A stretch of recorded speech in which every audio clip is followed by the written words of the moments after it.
Hey everyone, welcome to KTAL News Now. We just had a brand new intro, so we're feeling good. That was a really cool intro that we're trying to implement moving forward, just to kind of get a refreshing take on the show. But today is Friday. We made it to the weekend. It is the end of the week, and as football season is ramping up, so are fantasy football drafts. And today is Fantasy Football Friday, and today I will be covering the top 10 running backs that you should be drafting in all of your leagues.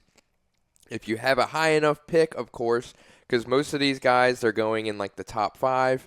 So if you're worried about, who to pick in the first few picks of your draft, I got you covered. Don't worry. So our first running back, well, before I start that, if you haven't yet, be sure to watch our previous edition of Fantasy Football Friday where we covered the top 10 quarterbacks, and you can find that on our YouTube at KTAL News, which is also where you can find all of our other segments regardless of fantasy football or not. We have a bunch of different Tech Tuesday segments and Wellness Wednesday and all kinds of things that should interest someone, just depending on what your niche is and just what your interests are. But today is football focused and specifically fantasy football. But let's get right into it. Our first running back on the board is Bijan Robinson, and you might be thinking, oh, Bijan, like I thought it was Bijan, but in training camp he set the record straight and said it is Bijan Robinson. He is the running back for the Atlanta Falcons, and he was an absolute monster last year. After a pretty bumpy start to the season, from weeks 1 through 5, they weren't really using him right. If you could see all the very angry fantasy managers who drafted him last year and were looking to see, okay, what's going on? Like, I thought he was supposed to be this absolute stud because he was an absolute beast in college, but whenever he first got to the NFL in the first 5 weeks, he was just not being used properly. And during that time, he was only the 24th overall running back in terms of fantasy points per game, and he was only getting around 17 touches or like the combined carries on the ground and then receptions. He was only getting 17 touches and 87 yards per game. So really, I mean, it's great for a rookie, which he was very good at the time, but like I said, they were just not using him right. And then from week 6 on, he was the number 1 overall running back in terms of fantasy points per game, and his usage went up to 23 touches per game to the tune of 121 yards per game, which is much better than people were expecting to see. Like, people were very, very satisfied the rest of the season after a very, like I said, rough start to the season. But he ran for over 1,450 yards and 14 touchdowns, but he also got it done through the air as he caught 61 passes for 430 yards and a touchdown. So as you can see, he not only gets it done on the ground, but for PPR purposes, points per reception, if you're in that type of league, he is absolutely, without a doubt, the best running back you can take this year.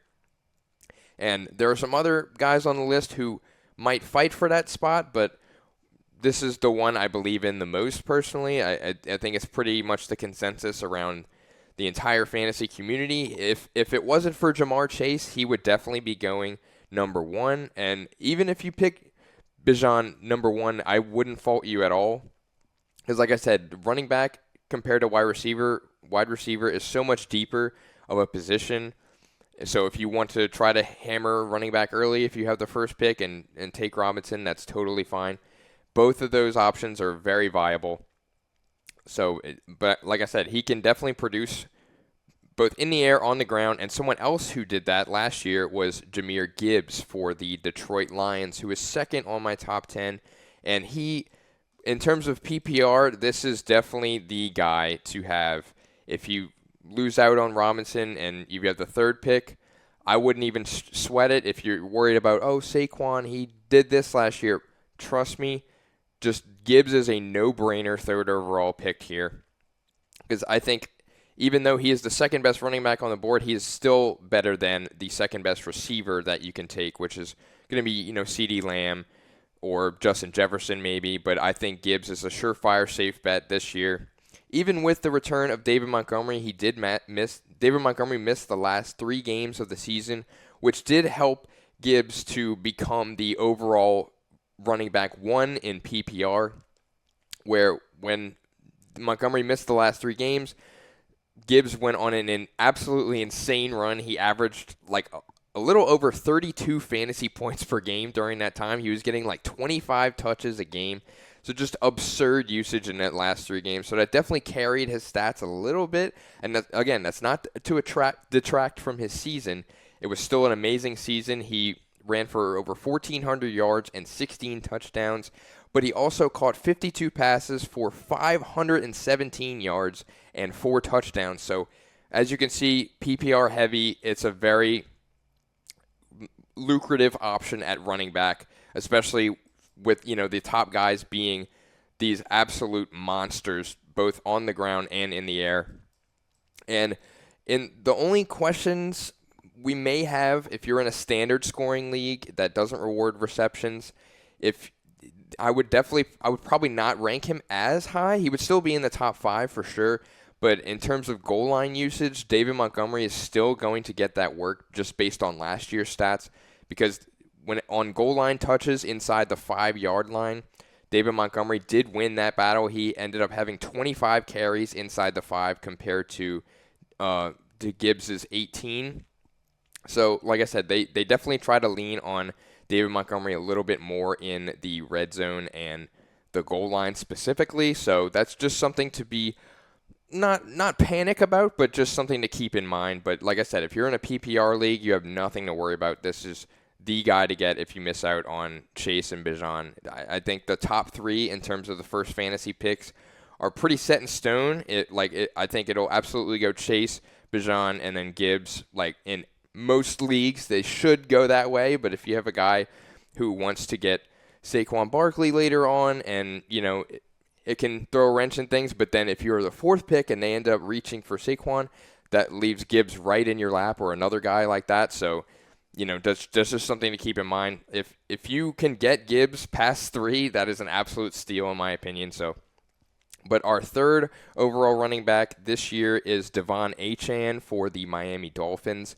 And he is another PPR monster, especially with receptions, because he led all running backs in receptions this year. He was the RB5 in PPR scoring. He averaged about 17 touches per game to the tune of 92 yards per game, and that resulted in 900 rushing yards and 6 touchdowns. So the rushing leaves a little bit to be desired on the ground because they do have a tiny bit of a crowded backfield in Miami. But he caught 78 passes through the air and 600 receiving yards and 6 touchdowns. So in Miami's air raid offense, they love to throw the ball. This is definitely a guy you want to pick up if you can, especially if you're in PPR scoring, like I said, because he absolutely racks up the catches. And in terms of receiving yards per game among running backs, he was 2nd in the league. And so, like I said, he's a PPR monster. And the first overall running back in receiving yards per game is someone I have later on that I'm going to discuss.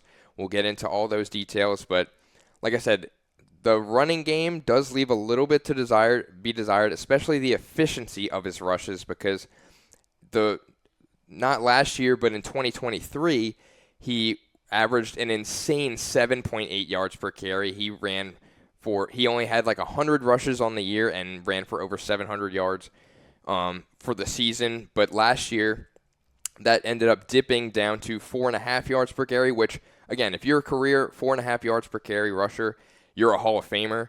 But it's just not something that, people were expecting a regression in the efficiency of his rushing, but maybe not to that extent, just given how explosive he is as a runner. And just they definitely leaned on the run game a little bit more this year because Tua was a little bit banged up, the quarterback Tua Tagovailoa, and he ended up, they ended up relying on the run game a little bit more. But I don't think if Tua is healthy the whole season, I think they'll run a little bit less, especially because they want to be able to air it out again. But that's great news for Achane on the ground, in the air. I'm sorry. because, like I said, I can definitely see him catching 80 receptions this year, which is what some of the best wide receivers do in a whole season. So that's he's pretty much a hybrid wide receiver running back, exactly what you would want in a fantasy asset, especially in PPR scoring. But number 4 on the list, this might be a little controversial, but I have Saquon Barkley down at number 4, which you might be wondering, he was the running back 1 last year. What is the deal in standard scoring, but in PPR scoring, he was the running back 2.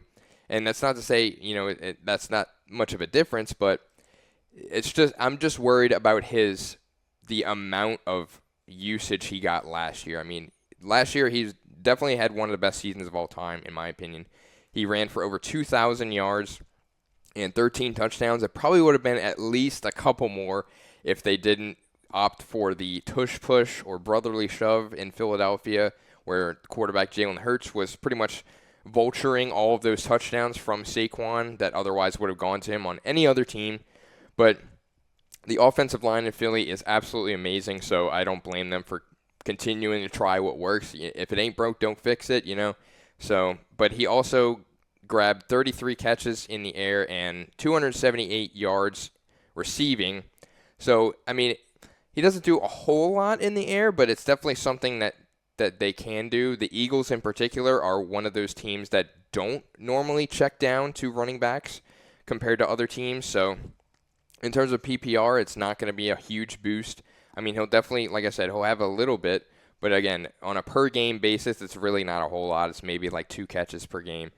So, I mean, you definitely want a little bit more out of a running back, especially considering the fact that he had if you're including playoffs last year, which does factor into a player's workload and just wear and tear, he ended up having over 480 touches. So his hands were on the football over 480 times last season. So that's just a lot of usage for a guy like Saquon, who's getting up there a little bit in age. He's not getting any younger. I'm not saying he's this old man, but in terms of running backs who, if you look at the historical data and running backs who have gotten over 400 touches in a season, the outcome is not the best, because the following season they end up playing an average of just 12.7 games per year.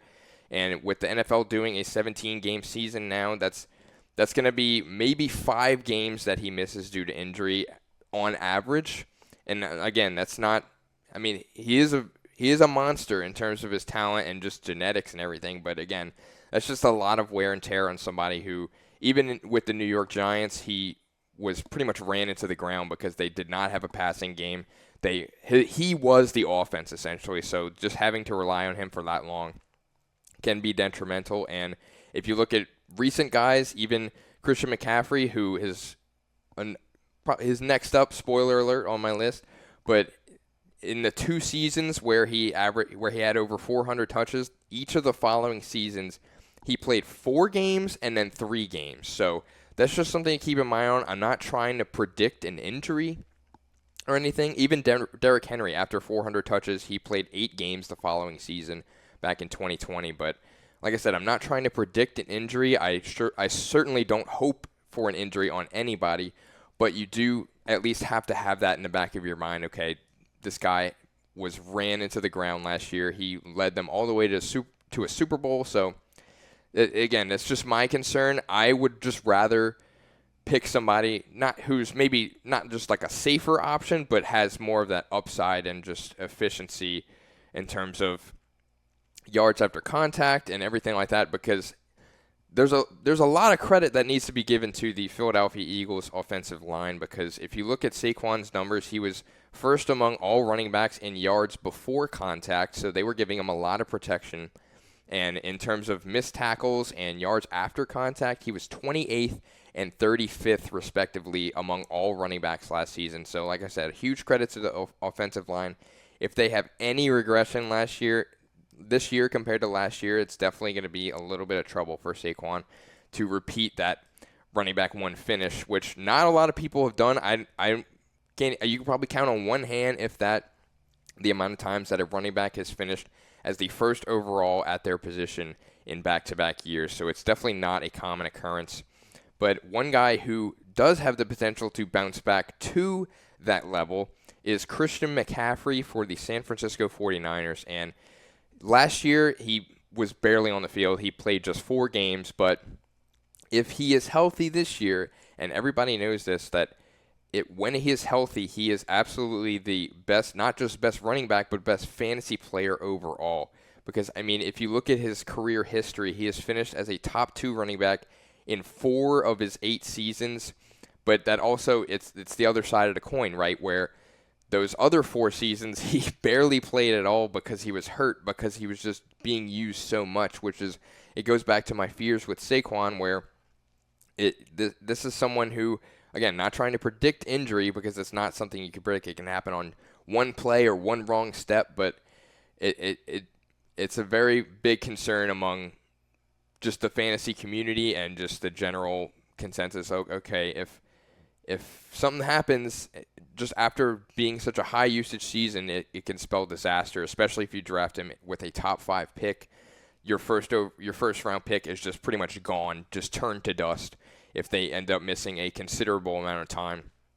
But like I said, a guy like Christian McCaffrey or CMC is a high-risk, high-reward player because while he does have the potential to finish at the absolute peak, the pinnacle of fantasy football, he is a very high injury risk just based on his career history. But hopefully, being the fact that he only missed 4 games last season, he has had a lot of rest, so his body will be good to go. But again, that's just a lot of things that his body has gone through throughout the course of his career. And just 2 years ago, he finished as the running back 1 overall, where he ran for over 1,450 yards and 14 touchdowns, but also got it done in the air with 67 catches, 560 receiving yards, and 7 touchdowns. So he was just absolutely insane that year. And we're just 2 years removed from that season. So if he can just stay on the field, like if you told me he would play, let's say 14 games this year, I'd say there's a very good chance he is at least a top 5 running back this year. If healthy, like I said, if he plays at least that amount of games, if he plays 16 games, we're talking number 1 overall running back in that. That's not out of the range of outcomes for him at all. Because like I said, we are just 2 years removed from one of his career years as a running back, especially for fantasy purposes. So that's just definitely something that we hope that can happen, that he can stay on the field and just produce like he used to. But one guy who is still producing despite being in his 30s now is Derrick Henry, and he is just he's always been just a freak of nature when it comes to the football field. He just absolutely bulldozes people just due to his giant frame and just running ability, especially in open space. If somebody, like, I would not want to tackle Derrick Henry one-on-one. That's just me. I don't know about you. I don't know who would in their right mind, but if I saw Derrick Henry coming at me full speed one-on-one, I would make a business decision and pretty much dive out of the way. So, but last year, he's getting up there in age, but I'm not going to try betting against him or bet that, for a decline until I see it with my own eyes. Because last year, he was the running back 4 in scoring. He ran for almost 2,000 yards on the ground and had 18 total touchdowns. And just with the fact that his quarterback is Lamar Jackson, who is the biggest running threat in the NFL at the quarterback position, you know, it opened up so many doors for Derrick Henry to be able to have the room to run, because if they do a play action or a read option with Lamar and Henry, the defense doesn't know what to do. They have to account for both of those guys. So they don't know which way to bite if Lamar pulls it back and then runs off for a 20-yard run, or if he lets it go to Henry up the middle, and they were banking on Lamar going to the outside.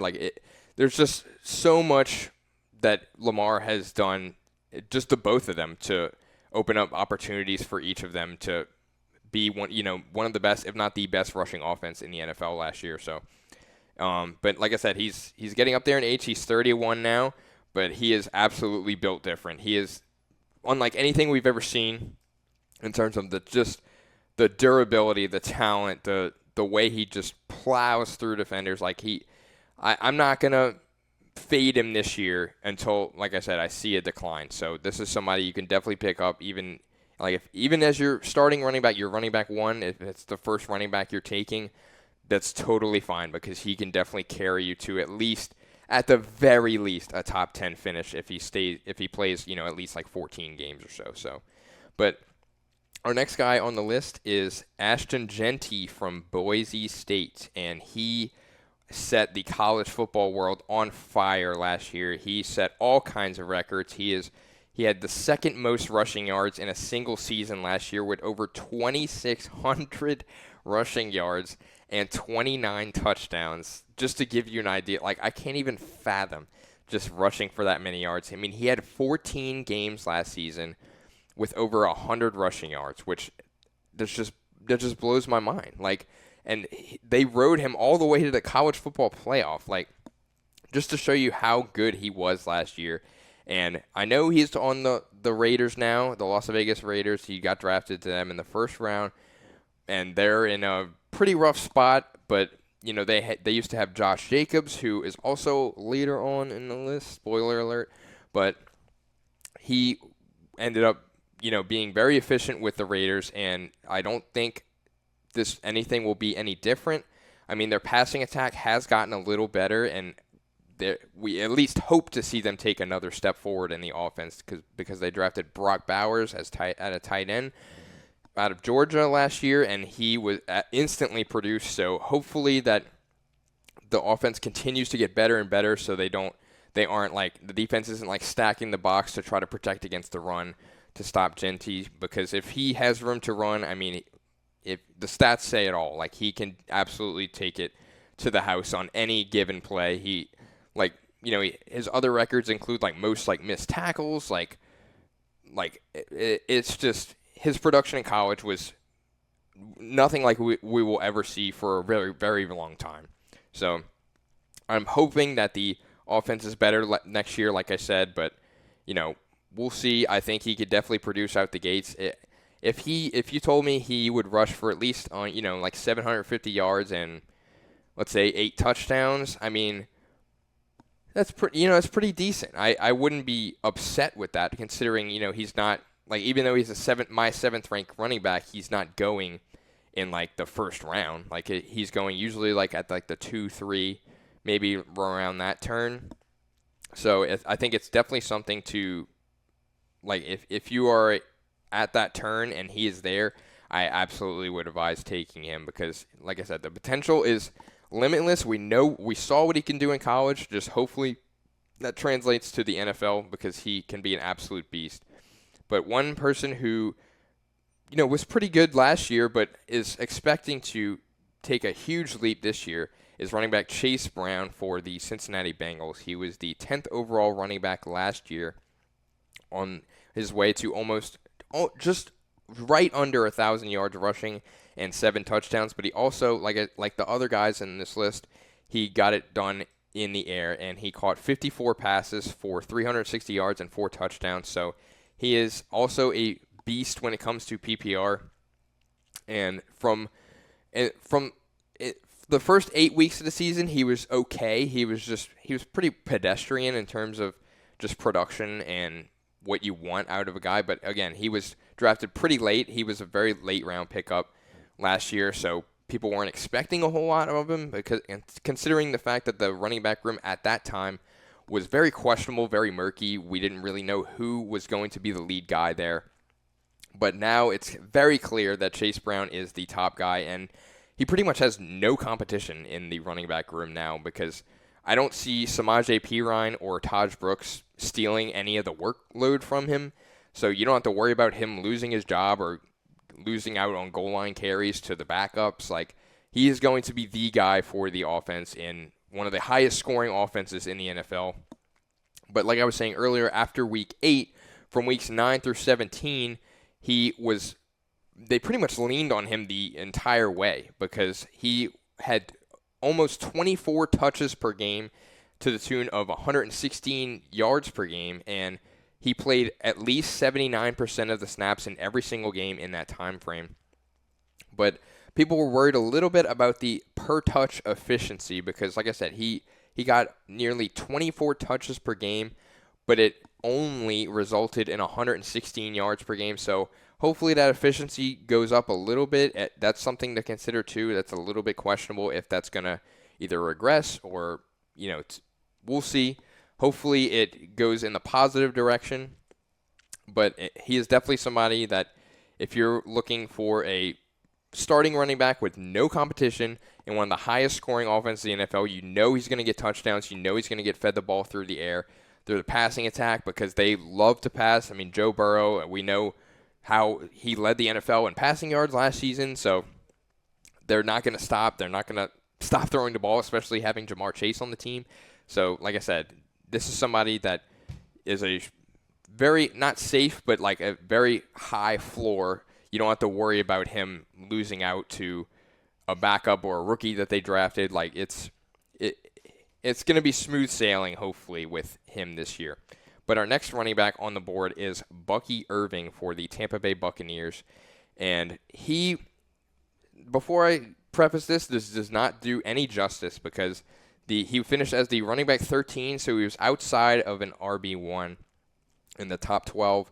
But like I said, that does not do him any justice. He ran for over 1,100 yards and 8 touchdowns, but he also caught 47 passes for almost 400 yards. But early on in the season, he was fighting for the starting spot against Rachaad White, the other running back for Tampa Bay.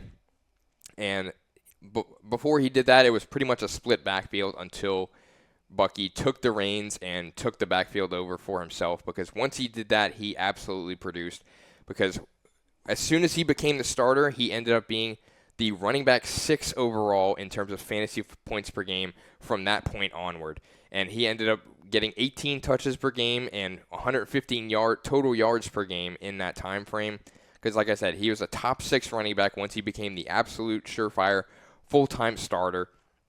And he was also the preferred red zone back, so inside the 20, and then especially at the goal line, like he is definitely, like he wasn't just a between the 20s kind of running back where they would just use him until they got to the red zone, and then, okay, Rachaad White will just hand you the ball 4 times and then kick a field goal, so they definitely relied on him in the red zone to punch it in the end zone and score those touchdowns. So we're definitely expecting a huge year from him. If I had to project his stats, I'd say he gets right around maybe like 1,500 rushing yards, hopefully double-digit touchdowns, because like I said, he's going to be the full-time starter now. Hopefully around like 12 to 14 touchdowns, because Tampa Bay is still going to be very competitive, and especially through the air, they're not going to stop passing the ball. But he's going to get a lot of receptions through the air, especially for PPR purposes. It's definitely somebody to keep an eye on if you want a value at running back, because he is going a little bit later. And he was also a pretty much unknown last year. I want to say in one of my leagues he ended up being drafted in like the 13th round last year. So that was he was a candidate not to be a league winner, but to help carry somebody at least through maybe make the playoffs. So, but our final running back on the list is Josh Jacobs for the Green Bay Packers, and he had a career year last year in terms of just fantasy finishes. He finished as the 6th overall running back in fantasy last year, and that was buoyed by a lot of the fact that quarterback Jordan Love was pretty banged up throughout the year, so they didn't really have the passing game to rely on. So he ended up catching 36 passes with 340 receiving yards, but he also ran for over 1,300 yards and 15 rushing touchdowns. So a lot of production on the ground. But like I said, it fell on him essentially at the end of the year to carry the offense, because that usage, if you look at his history, his career history, that's something to keep an eye on in terms of what to expect this season, because like I said, he had a lot of wear and tear last year in terms of his career usage, because after he had a career high touches a few years ago, he only ended up playing 13 games the following season. And again, that goes back to my point earlier where running backs who get a lot of touches usually they play right around that many games the following year. That's like the average. But hopefully that doesn't affect him. Hopefully he can stay healthy and play more than that, because if he does, he is absolutely still going to be a very viable fantasy asset, especially in PPR, because like Tampa Bay, Green Bay is not going to stop passing. Jordan Love is only getting better. He's been their franchise cornerstone for the last few years or so. They signed him to a mega extension, so they definitely want to focus on building up that passing attack. They drafted Matthew Golden, wide receiver, to help bolster that. He's going pretty early in terms of rookies this year. He's definitely somebody, if you're looking for a must-have guy, Matthew Golden is definitely someone I would target this year, especially in PPR, because, like I said, that passing attack is only going to get better, and Josh Jacobs is still going to be a featured option in that passing attack. But that's all my running backs today. Our next segment for fantasy football is going to cover the wide receivers, which is my favorite position, and especially being PPR. And then especially if you play in a flex league too, you're usually starting at least 3 wide receivers. You're not normally starting 3 running backs and putting them in that flex position. So running backs are very important because you have to start 2 of them, but in terms of wide receiver, I want all of the upside that is available for somebody who can, reliably produce each week, especially considering you have to start 3 of them usually. But be sure to stay tuned for that next week. As the fantasy season gets a little bit closer, people are starting to do their drafts. So if you are having your draft next weekend, be sure to watch it on Friday right before your draft so you can be as prepared as possible. And if you still haven't drafted yet, our final fantasy football segment will be ranking the tight ends, which is pretty tricky to rank this year considering that you have the top guys kind of like the quarterbacks, but then everybody else after that is just like close your eyes, just pick somebody. You really can't tell, especially with some rookies this year who are expected to do a lot of things like Colston Loveland for the Chicago Bears. But, we don't really know what their passing attack is going to look like this year, so I don't expect him to get a lot of volume this year in terms of receptions, yards, anything. Because, like, Caleb Williams, just based on the training camp news, he's been struggling a little bit, but, hopefully he turns things around and they can actually be a top offense this year, hopefully, because they do have the passing, like the receivers and the running backs to do so. But, we'll see. But like I said, stick around for at least the next segment of Fantasy Football Friday. But then next week we will be recapping the weekend on Monday on KTAL News Now, which streams every Monday through Friday, weekdays at 1 p.m. But good luck with all of your fantasy drafts if you're having them very soon. I hope that I was a help in some way. But if you have any questions or just want to talk football, fantasy, sports, entertainment, anything you want, you can reach me at amocklin@ktalnews.com. And you can visit, like I said, we stream every Monday through Friday at 1 p.m. on KTAL News Now. So be sure to stick around for everyday editions of weekend recaps, Tech Tuesday, Wellness Wednesday. We try to make it fun with a bunch of themes every day, so be sure to stick around. You can find all of our older episodes on our YouTube at KTAL News. But for now, I'm Anthony Mocklin. Have a great rest of your day, and thank you for joining us.